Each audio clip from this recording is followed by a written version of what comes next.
I'm Stephen John Drew from the official GonnaGeek.com show, a weekly geek news podcast that is a part of the Gonna Geek network, just like the show you're checking out now. Shows on the network are individually owned, and opinions expressed may not reflect others. Find other awesome geeky shows at GonnaGeekNetwork.com. Capes on the Couch podcast is for entertainment purposes only. Dr. Issues is a psychiatrist, but he is not your psychiatrist and does not have knowledge of your individual situation. For any personal mental health concerns, please consult your own healthcare providers. For medical emergencies, please call 911 or the designated number in your area immediately. Remember that you are not alone and help is out there.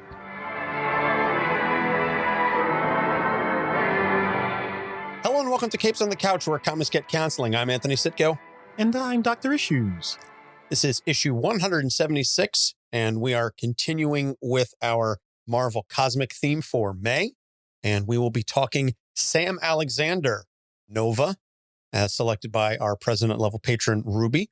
Before we get started, just a last call for PuchiCon this weekend. We are in the process of finalizing the presentation on Vash the Stampede. And Doc and I are having a lot of fun with this skit. I think that the biggest challenge is really going to be keeping it to 45 minutes. Yeah. Because we can both kind of ramble on like Led Zeppelin. But we're going to try and keep it high and tight, like a high top fade. We'll see what we can do. But in any case, that will be this coming Sunday at 11 a.m.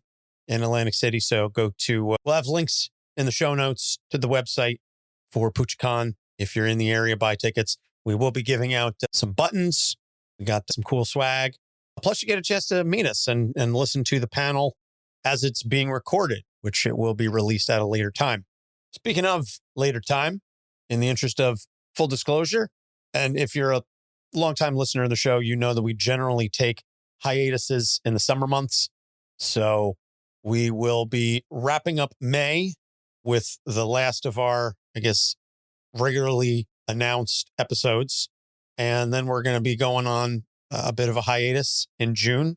It's for practical reasons, downloads tend to drop off in the summer. Folks are away on vacation. Kids are out of school. There's a host of reasons behind that. But on a more personal and I guess direct reason, Doc and I are always very honest with you. And the show is nothing if not direct about discussing mental health. We're fried. It's not strictly because of the show. I just want to make it perfectly clear. Right. Yeah. It's a host of things. And we feel, as we always have, and we always hopefully will, that we want to give you the best show possible and the best version of ourselves possible when recording the show. And we're kind of burnt out a bit. And we've been going now for about 6 months, 5-6 months straight. And we need a little bit of a breather. Yeah. It's really as simple as that. So the unfortunate thing, though, is I said to my sister the other day, we're going to get all these new fans that we're going to meet at the panel at PuchiCon. And they'd be like, hey, wow, I've never heard this show before. Yeah, that's great. Yeah, welcome to the show. Glad you're tuning in. Enjoy the back catalog because it's all you're going to get for a couple of months. Well, I think it was more problematic when we had 20 episodes. Now that we have as many as we do, I'm pretty sure it's okay. Yes, there is certainly a wealth of a back catalog that they can go through. So I'm not objecting to that. It's just more along the lines of like, we're going to meet all these new people and, hey, where can we find your show? And what episodes do you have coming up? Well, we've got a couple episodes coming up and then we're taking a break. Sorry about that. Well, not really sorry, but you know what I mean. In any case, yeah. Yeah, and, the way I like to say it is enjoy the best of so that later on you'll get the best of. Perfect. I really do like that. And as I said, for longtime listeners, we tend to use these breaks to kind of tweak the show and retool things and look back and do, I don't want to say like a post-mortem, but like, let's see what worked, what didn't work, so that we can continually strive to bring you the best version of the show that we can. And we've got some ideas already in the hopper. So I'm not exactly sure what the show is going to look and sound like when we come back in, say, August, September-ish, probably closer to August, but we'll see. In any case, we'll be off for about 6 to 8 weeks. And in that time, if you haven't already, go back and check out that back catalog or find a new podcast or go listen to one of the umpteen guest spots that seems to have all dropped within the past 2 weeks that we recorded. There was the spot on Jordan Blum's where we talked about the Rocketeer. There, I did a guest spot on fellow Gonna Geek Network show Play Comics talking about the Cowabunga collection. And then I did a wildly off the rails episode on Into the Night. It started off good and then things just went really haywire. So, and I've had links to those on the various social medias. Yep. And although this is not a podcast related thing, I also did a presentation professionally, as in the real me, not Doc Issues, but the doctor, for the New Jersey Business Association this week. So that actually was recorded and I became an honorary member, apparently. But anywho, random things happening. Yeah. So we will finish out the month of May and we're doing Marvel Cosmic, and then we're going to end on Miguel O'Hara right before the Marvel Into the Spider-Verse comes out, or Across the Spider-Verse, whatever the sequel name is. And then we'll take some time off and come back to you refreshed. Those first couple shows back are always a lot of fun because at that point then we've been chomping at the bit and we're ready to go and we're all fired up and we remember, oh yeah, this is why we love the show. And it takes its toll and something's got to give.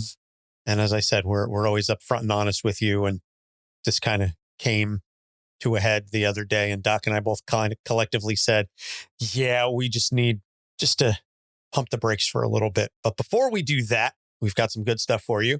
We've got this episode on Sam Alexander. And for patrons, we're going to be doing a trade paperback review of the Nova Origin, the first 5 issues that tell the birth/origin of Sam Alexander as Nova. So all that being said, let's get into that background. Sam Alexander, created by Jeph Loeb and Ed McGuinness in Marvel .1, number 1, November 2011. The character was named after Jeff's son, Sam, who tragically died of cancer when he was 17. And so Jeph named the character after him to honor his son. So Sam Alexander lives in a small Arizona town with his little sister, Kaylin, his mother, and his father, Jesse, who works as a janitor at Sam's school and is always drunkenly telling stories about how he was a member of the Nova Corps. Sam does not believe his father and thinks he is kind of not the best dad in the world until one night Jesse disappears. And then Sam is visited by Gamora and Raccoon, who give him Jesse's helmet and tell him he's the only Nova Corps member left in the galaxy. This helmet was your dad's and you're the only one who can use it because you have a DNA connection. So after the initial surprise, he encounters and heavily damages a Chitauri invasion fleet heading towards Earth. And upon his return, he gets trained by Gamora and Rocket. So he joins the Avengers briefly during AVX and then allies with Speedball and Justice for a new iteration of the New Warriors. Although, truth be told, he kind of thinks he's above them a little bit until he gets humbled by Uatu, who becomes kind of like a mentor for him. Then Uatu reveals to Sam that Jesse is alive, which sends Sam into a complete state of elation. So he goes on a hunt for his father. He discovers Jesse serving as a Chitauri slave and brings him home, only to later discover it was a clone made by the Chitauri to get close to Sam, kill him, and get the helmet. The truth, understandably, sends Sam into a depressive state. So he joins the Champions after Civil War II as he, Kamala Khan, and Miles Morales are dissatisfied with the Avengers and their actions, and they feel that they, as teen heroes, can do things with a little more empathy and hope. He encounters a returned Richard Rider, who mentors him for a spell. And then after the Champions capture a major villain, Sam's helmet is confiscated because the kids kind of went rogue in their efforts. This once again sends him into depression, although he does get the helmet back and his powers are restored. So given that the character's only been around for about 12 years, there's not a super lengthy background, but there is a lot of meat here on these bones. So with all that being said, let's get into the issues. So the theme is Wookin' Penub in all the wrong places. I'm sorry. Looking for love in all the wrong places. Shout out to Eddie Murphy. The first one, and we'll use that as a springboard into the second one, which is Ruby's suggestion. So the first one is he's always looking for a father figure, his own father, who was not great when he was around because he was a drunk and Sam thought he wasn't much of anything. Rich, when he finally comes back, serves as a mentor for a little bit. He uses Uatu as a mentor. And then I didn't really get into this in the background, but at one point when the champions are on Weird World, the villain uses, the best thing I can use to describe it is the Lotus Eater, I believe is what it's called. The Lotus Eater machine or whatever it was called. The thing, it grants you, or it makes you hallucinate into that you're getting your greatest desires.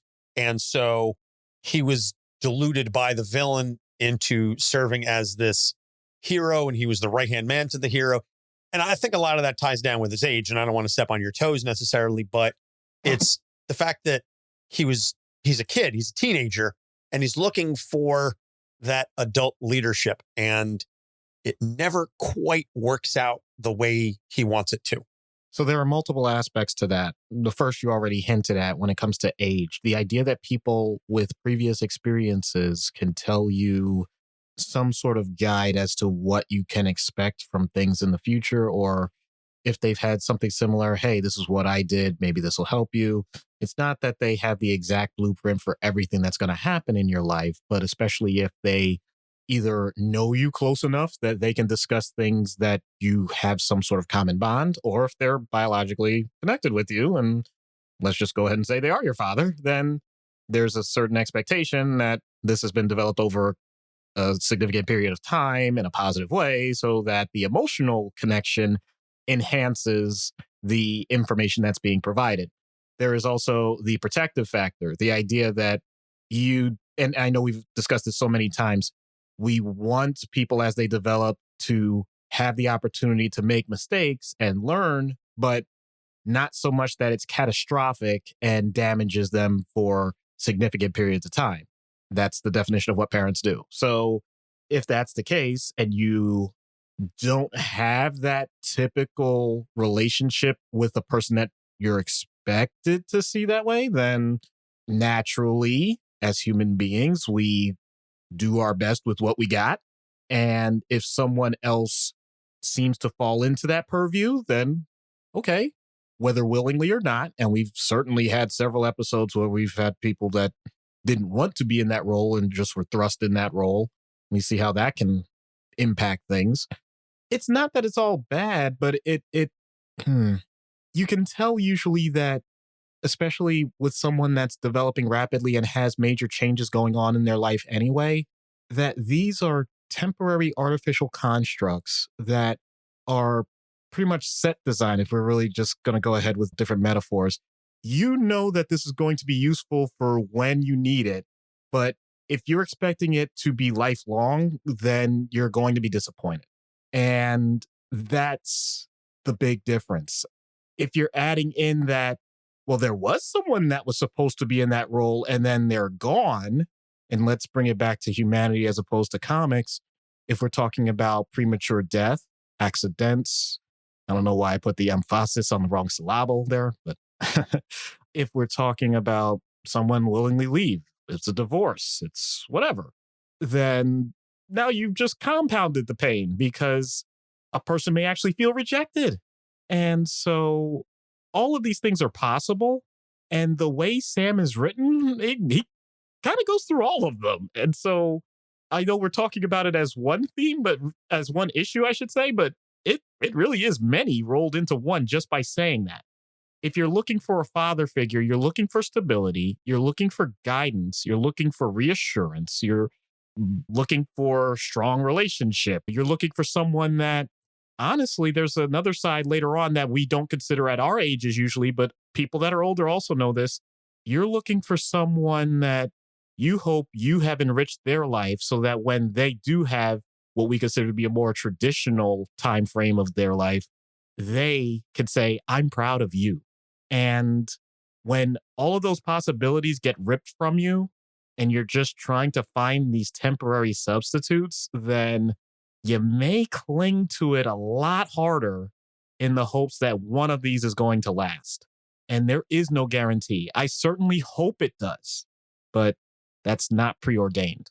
Yeah, it's natural for kids and teenagers going through those difficult times to want to gravitate towards somebody. And I think in Sam's case, he's got so much thrust upon him that he's looking for somebody, anybody to help me, please. We've all been there, I think, to some extent, personally growing up, that we've been looking for somebody to help us, even if it's just in a limited facet of our lives, because we feel, right or wrong, that we can't do it by ourselves, that we need somebody to guide us, to show us. And I think it really comes from that place of I'm trying to think of the words to say this.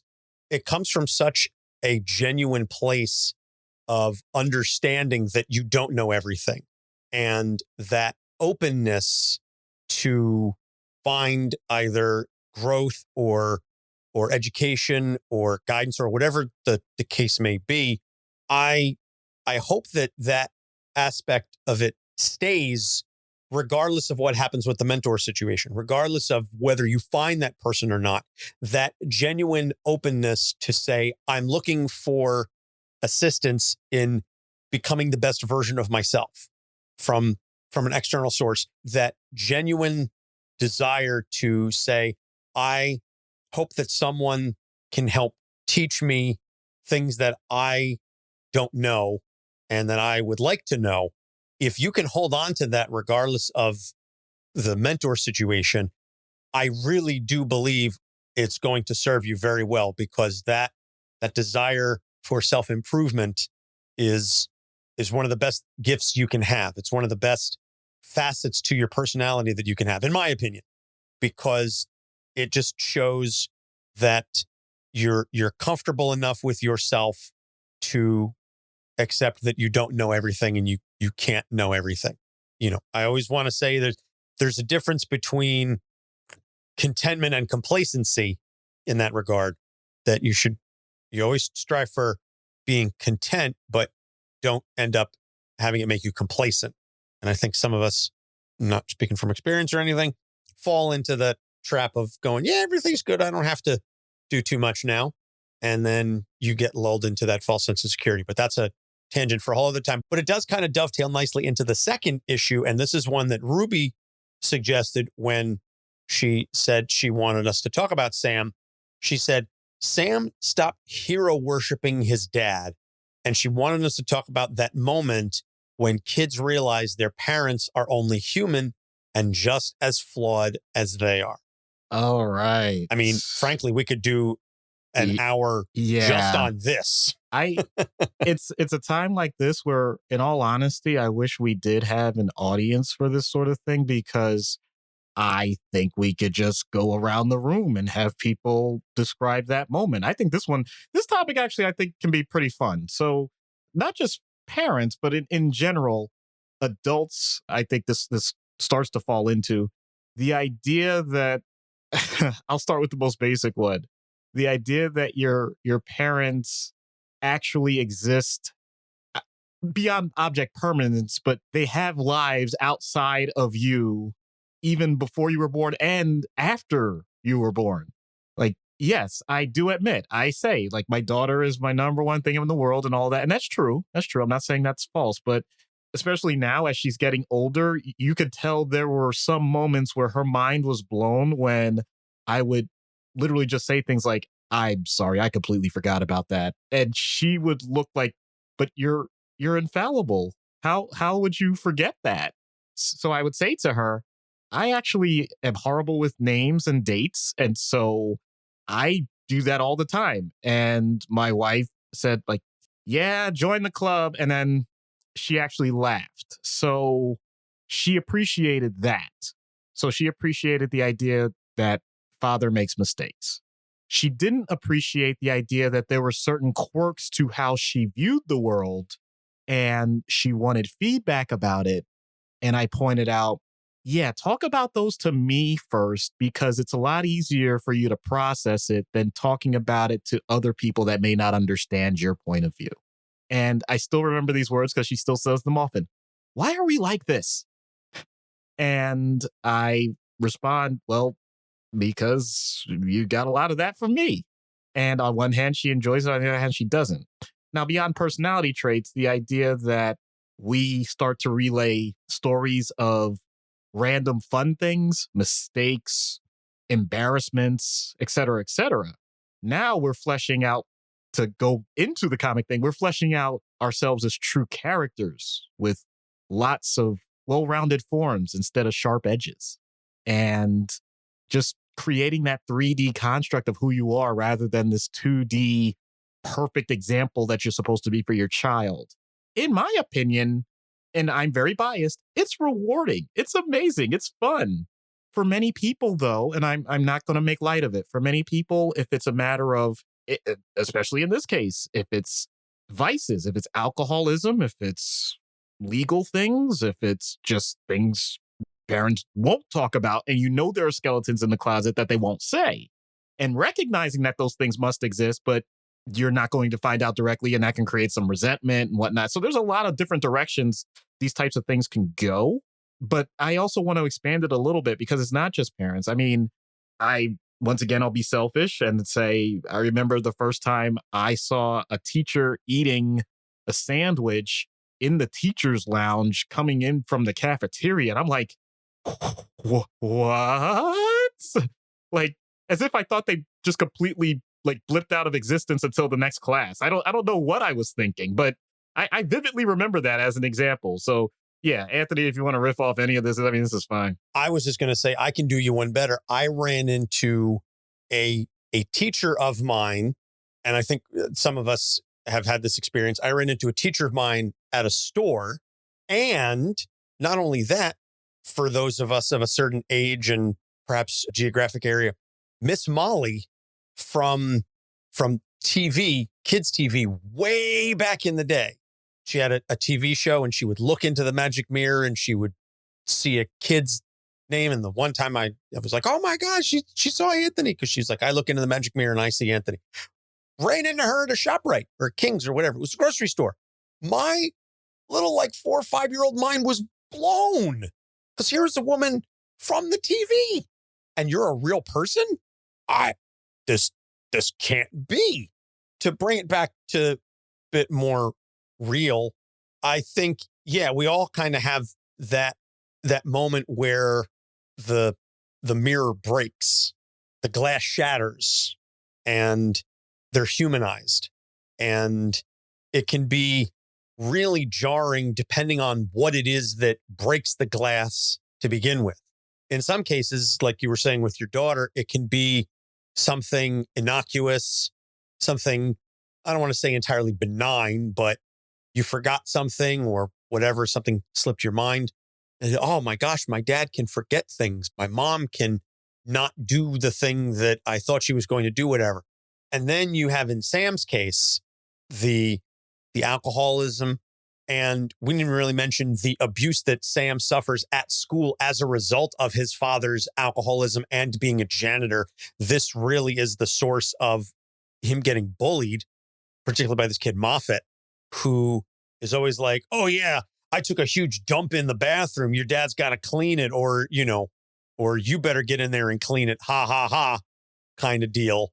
It really hits Sam hard in a lot of ways, and it breaks his father down in his own eyes, even more so than a typical quote unquote fall from grace. And this was done beautifully very early on. This was at least referenced in Philip Kennedy Johnson's run on Superman. I don't remember if it was in Superman or Action Comics, but it was where Clark was out with John and they were patrolling, and Clark got his ass beat and John had to step in and save him. And there was this wonderful discussion about between Clark and John about Clark was trying to hold off on that moment where John would eventually realize that Clark was not, in fact, entirely invulnerable, because he's Superman. And yet even Superman can bleed. Even Superman can get hurt. And it was just so phenomenally well done. And you can go back and listen to our interview with Philip where we talked. That was right before his run started. And I've been meaning to get him back on the show. Maybe hopefully we can get him back after the hiatus. But again, just that moment of, wow, my dad isn't the superhero. And my son is 4. And I think he still has that hero worship in his eyes to some extent, even though I'm certainly not the perfect dad. But I think he still kind of has that view of us because he's still obviously fairly young. And I don't know what it's going to do to me when I realize that look is gone. Because we're talking about it from the perspective of the child. It's also really jarring from the perspective of the parent to realize you don't look at me the way you used to. And it's perfectly natural. It is developmentally appropriate, but it doesn't mean it's easy to swallow. Yeah. And I'm not looking forward to that day because I think we're both going to cry. Aww. So the last issue is something that is more pertinent to the in-universe stuff. And this is that Sam always or usually feels like he's the odd man out on any team that he's on, whether it's the Nova Corps, whether it's the Avengers or the Champions. For the Nova Corps, for a long time, he was the Nova Corps. That was it. He was the only one left. And then Rich Rider comes back. He returns from the Cancerverse. Rich Rider, the greatest Nova Corpsman of all time. And then here's this 17-year-old kid. Well, you ain't stacking up to that. He's on the Avengers. Yeah, he's powerful. Yeah, he's Nova. But you've got Thor. You've got Captain America. You have these A-list heroes. Why do they need somebody like Sam? Even on the Champions, which is all teen heroes, Sam is probably pound for pound the most powerful member of the team. And yet Kamala is the leader. She's buddy-buddy with Miles. And he's like, where's my respect? And he's always not necessarily on the outs, but he always ends up feeling like he's being taken for granted or not getting the respect that he feels he deserves, right or wrong. Yeah, this is a fine balancing act. And I haven't used this defense mechanism in terms of the podcast in a while, and I'm going to bring it back for this issue. There's a term called projective identification. It's the idea that you view the world a certain way or a situation a certain way. And based on your own view of that situation, you act in a way that prompts responses from those around you to make your prediction come true. What does that mean in this situation where he feels like he's the odd man out? Let's go one by one with them, as you said. So if you're in Nova Corps and you're the only person, by definition, that means you are the best when you're the one and only. Now you have objective evidence that there is someone else. The only logic you can have, if you want to go ideally, is I am quote unquote better than this person, I am equal to this person, or I am worse. And the only feedback you get is this person already being placed based on previous experiences that you wouldn't have really known much about as being the best. Then you can challenge that, but what are you supposed to do? Are you supposed to fight someone on the same team? That doesn't sound productive. So the only conclusion you can come to is, I am subordinate. Not that I have changed anything about myself, but I am going to act in a way that magnifies the fact that I am not exactly the same as this person. How is that other person going to respond? I have someone that's acting subservient to me, and therefore I have to take a role, which, it can be positive. I'm going to take a role where I'm going to lift this person up if it's a positive thing, or I'm going to smash this person down if it's a negative thing. Either way, the point is you have now set this person up to respond to what you're given. If you're in the Avengers, you are now a part of a group that is established, that has a clear track record, and you're going to build your own. On one hand, the logic would dictate that anything that you do for yourself is independently going to be judged based on its own merits. And yet, if the vibe you give, and I'm exaggerating this, okay? It really isn't as clear in the comics, but I'm doing this for effect for the sake of anybody that goes through this. If I am going to put myself in a position where I'm keeping score and I'm holding rank and I am going to say that I am not quite there yet, then it may come across as I'm indifferent to everybody else, or I have a chip on my shoulder, or whatever else you want to call it. And everyone else may notice, like, hey, I'm glad this person is here, but they really seem to have something about them that's a little different. That's the positive way to put it. If it ends up being really negative, it could be, wow, you want to talk about a loose cannon. Like that's not what happens here. But I'm giving examples of how things can go wrong.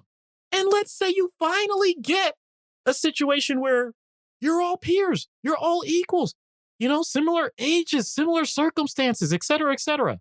Especially if you've had experiences with others where you say, by definition, if everybody else was either older than me or more experienced, because age and experience don't always go hand in hand, or have at least been put in different situations that are way different than mine, but in this case, shared experiences is why they developed in the first place. This part's going to sound a little harsh to people, and it's not intended to be harsh, but there's a certain level of randomness to that. And there's no guarantee that says that because you've had these other circumstances where you didn't get your due, or you feel like you didn't get your due, the next one that happens is automatically going to make up for it. There may not be a regression to the mean in life. And that is a very hard pill to swallow for many, many people. I'm not justifying it, but I'm sure as heck not ignoring it. And if that's what's happening, then you could imagine someone getting sarcastic, jaded, starting making snarky comments towards people. I'm going to take it out of the comic universe and put this in real life. If you felt like you should have been the person that gets a promotion at work and you didn't get it, are you going to say to your boss to their face, like, I think you're an idiot and you made the wrong choice? Probably not. But are you going to get on the quiet quitting trend? Are you going to be passive aggressive? Are you going to start sending those types of emails that everybody hates that really didn't need to be sent in the first place because you don't actually get to the point of anything? You just wanted to vent in a way that people at least knew that you were thinking about them and you were upset? I wonder how that gets taken by other people who weren't really considering any of those topics, but now have you on their radar, and the only experience they're going to think about is that stupid thing that you sent, and kind of put them in a little bit of a bad mood. So the next time they see you, they really don't want to communicate as much. And it becomes its own feedback loop. That's just one example. You have influence on the world. You have influence on the people around you, but you do not have total control, and you cannot change things that are unchangeable in those circumstances. You can pretend that you do, but if you create that for yourself, don't be surprised when everything else around you happens in a way that doesn't work in your favor. I'm not blaming Sam for this. Let's make this clear. And I am doing this for exaggeration so that people that haven't experienced this concept in this way before can really understand how it can go wrong. But it can also go right if you adapt it the exact same way. And I'm sure people can think of examples for themselves of how you can flip the script on this. I apologize for the sake of time. We're really not going to get into it that way, but I'm just letting you know, when you use this as a defense mechanism, it often can backfire. But if you use it in appropriate ways, it can really actually start to enhance your life. Okay. I guess I hadn't really considered, I don't want to say the positive aspects, but the less detrimental version, but that tracks. So we're going to take a break. We're going to plug a couple shows, and we get back, we'll get into treatment. Stick around. Hey there, I'm Chris from the Geek podcast here with my two co-hosts, Trent. What up? And Brandon. Yo, yo. Here at the Geek Peak, we strive to provide you the best content from all across the pop culture multiverse. Think of us as your content concierge, seeking out all the best movies, TV, games, and music to save your valuable time. We have a different adult beverage every week, and we like to keep things light and fresh, so come hang out with us. So check us out on all your favorite podcasting platforms. That's Geek Peak. Like a mountain! And check out our site at geekpeakpod.com. Hi, I'm Tanner. And I'm Lindsay. And together we host a podcast called Not If I Reboot You First. It's a show where we take our favorite properties and reboot them before Hollywood gets the chance to. We also do adaptations and spin-offs and sequels, but everybody seems to call those reboots too. It's everyone's favorite buzzword. Sometimes we make something really good, like when we turned The Mummy into a proper pilot for the Dark Universe. Sometimes things go bad and I drunkenly yell at J.K. Rowling for an hour. And sometimes it gets really weird, and we time crash the entire Mighty Ducks franchise into a single universe. So join us every week for something that's a little bit like brainstorming fanfiction. Follow us on Twitter at NIIRYFPod. Those are the letters for the name of the show, and it's pronounced Nearif. I turned Princess Belle into Iron Man once. Wait, what?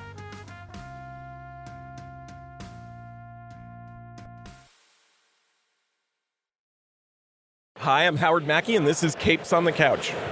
And we're back. So treatment.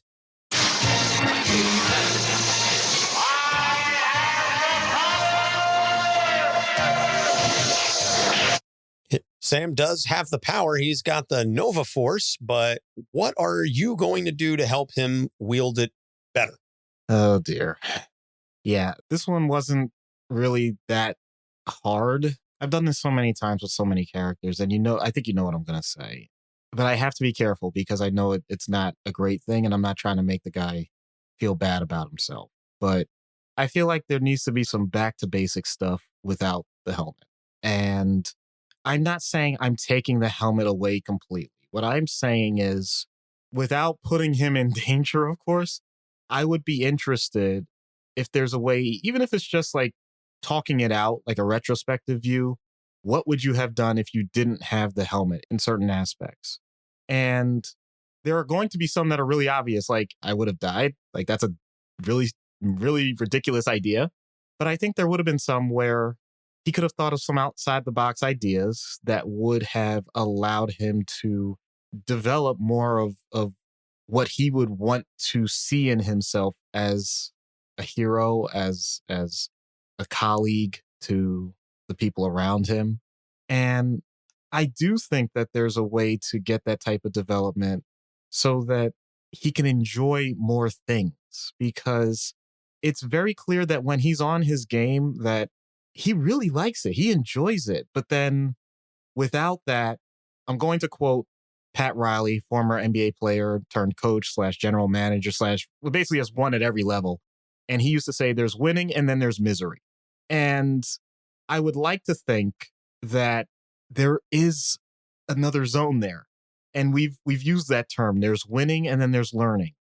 There's winning and there's challenges. There's winning and there's opportunity. And just making that tweak can really help someone in terms of the value they see in themselves, even if other people don't necessarily see it. So you don't need as much external validation. It's a reframe. And we've spoken many times about the importance of reframing on this show. And we've talked about cognitive behavioral therapy and the benefits and the ways and places in which it can be used. So yeah, that absolutely can be a huge boost for Sam. So out of universe, the power thing is not really applicable, but certainly everything going on with Jesse and Jesse, I guess, telling stories. Perhaps Jesse maybe wasn't obviously out in space, but he was a big shot at one point. And Sam is like, yeah, that's nice. Now you just kind of sit around and drink, and it's making my life miserable. Yeah. There's no hypothetical here. This is what I deal with on a regular basis with a lot of people in these types of relationships, either with parents or even if you flipped it the other way around, whatever the case may be. What I'm going to say is it's someone that's in the person's life at one point, and maybe they are transient. Maybe they're in and out. Maybe it's that dad that sobers up a bit, comes back for a while. Son, I've changed and things are going to be so much better from here on out. And it gets back to the bottle. So that happens. So without focusing so much on the other person, the idea of the therapy is, what am I doing for Sam? So in these situations, it's validating any trauma or abuse that has happened, recognizing that it did happen, because I think many times these people, especially if the person that they're talking about was a big shot, it's been able to be swept under the rug for one reason or another, or the person suffering the abuse is dismissed in terms of their validity. So first establishing that, and then from there, making sure that, how do I put it? They can sit in it for a few minutes, but you don't let them lay in it and wallow in it, because the idea that these things have happened doesn't mean that's how they have to stay. And then coming up with a practical plan. I admit when it comes to this, my bias because of my current job and experience working both in the emergency room and acute care hospital is that I have to make sure that you're safe. So if you feel like this person is still doing something that is going to continue to be detrimental to you, I have to confront it. Does that mean that you have to change your environment? Should that person still be with you? That's a basic point. If you make the decision, which as an adult, provided you're not demonstrating any lack of your faculties, if you can make that decision, that's fine. But then what do we do as your alternative plan if things go wrong? Coming up with that, giving resources. So just that basic safety planning first. Then once that's established, okay, now we can get into the more, therapy aspects. Is this something that you want to do in terms of the relationship itself? Like, do you want to improve that relationship? Or is it that you want to focus on more things unrelated to that relationship, just about yourself and your well-being in other spheres of your life? So establishing those parameters. Once you get that straightened out, all right, what is the emotional impact that this has had on you? If it's depression, okay, here's my usual go-tos for depression and the type of CBT for that. Is it anxiety? The worry that this is going to happen again, rumination that it's not going to get better, or I've had my confidence shattered because I think I'm going to end up in the same category as my old man, whatever. All right, well, let's challenge that and look for alternatives. Is it pure anger? Hopefully not violent, but I've seen that too. Well, is there another channel for that? Is there a way that we can make this a positive where you take the physical energy and agitation that you experience and allows you to be more healthy because you find a physical outlet for it in a way that's going to be productive? Or is this the motivation then that you need instead of that anger happening with your arms where you ball your fists and cause problems? And it's with your feet. And I don't mean kicking, I mean walking. I mean getting out. It's the motivation for change. These are all possible avenues. And I've seen so many variations and so many different paths. It's just a mix and match of whatever the person needs at those given times. Okay. All right. So with all of that being said, let's see what happens when we get Sam Alexander on Dr. Issues' couch. Hello, Sam. I'm Dr. Issues. Hey. Thanks for taking the time to meet with me. I know you're very busy. Yeah, well, not like I had much say in the matter. I understand this isn't easy for you.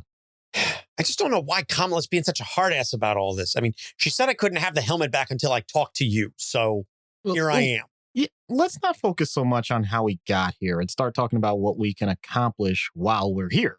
I could go get the ultimate nullifier from the moon dude and end this. What was that? Never mind. I'm just sick and tired of always losing this helmet or having it taken away from me or whatever. It's like no one gets it. Then explain it to me. What difference would that make? Seems to me it would make all the difference in the world. The helmet sounds pretty special to you. Would it help you feel better to have me understand it? I don't know, maybe. There's your answer then. Can you help me get it back?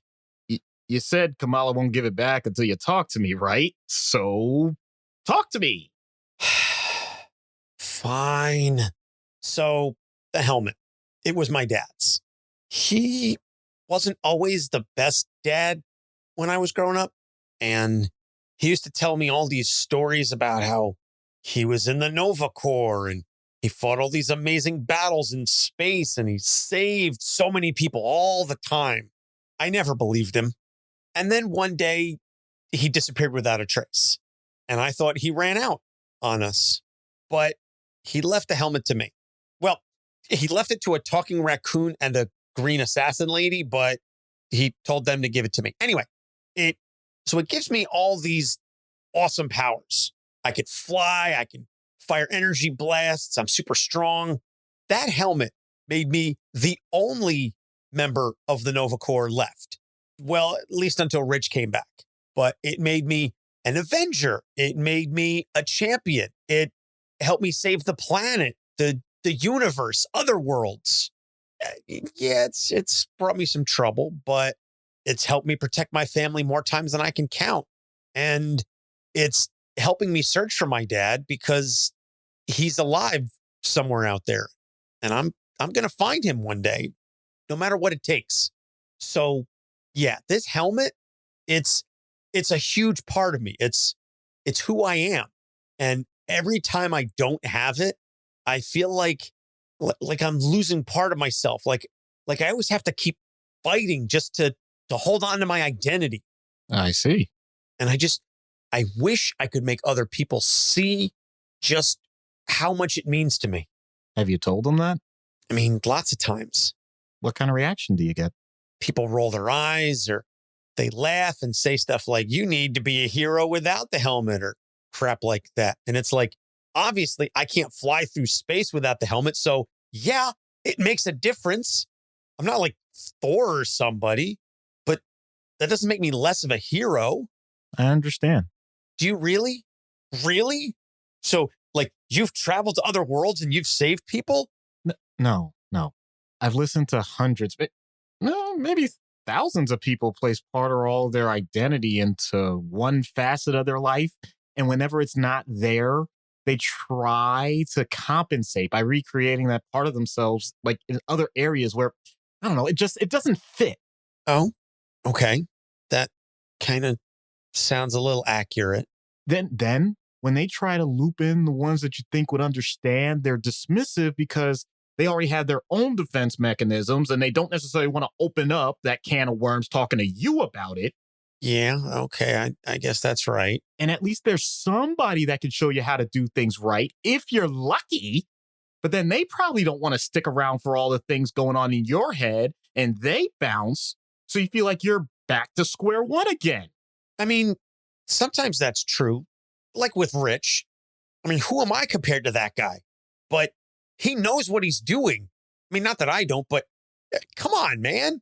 And there's one thing that you probably can't relate to still because nobody really does. That being... Can I ask you for an opinion? My degree and my session timer says yes. Okay. A lot of times I mention my dad and that's when people shut me out. I don't know why. I think it's because they think I'm being a moron or a wuss or too soft or whatever. Is that it? I don't know. I doubt it. Why'd you hesitate? Because I really don't know. I don't know all the people that you interact with. All right, let me tell you something. In general, people don't think about you nearly as much as you think they do, unless you're directly bringing things up about yourself.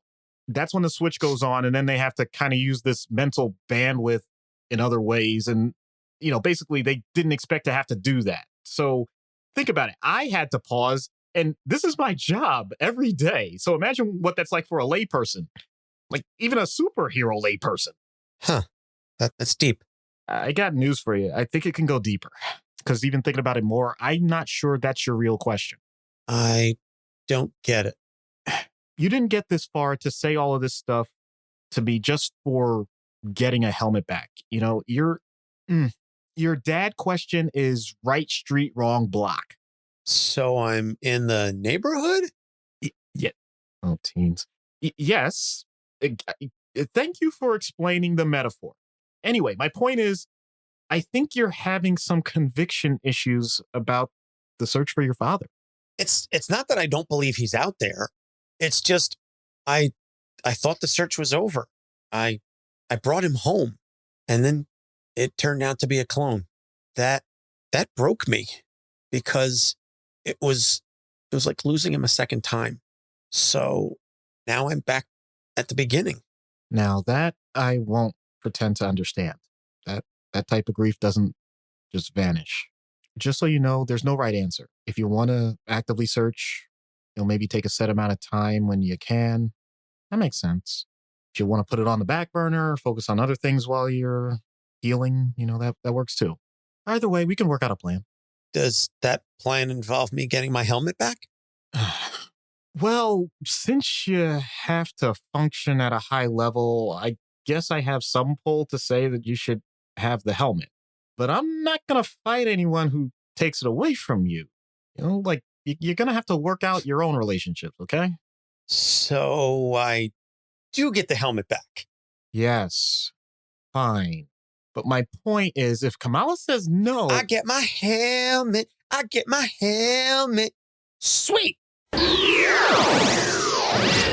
Sam is a great character because he's not quite jerk with a heart of gold, but he's close, and he's gone through some character development there, but there's still a lot of that rough edge, which is to be expected because he's a teenager.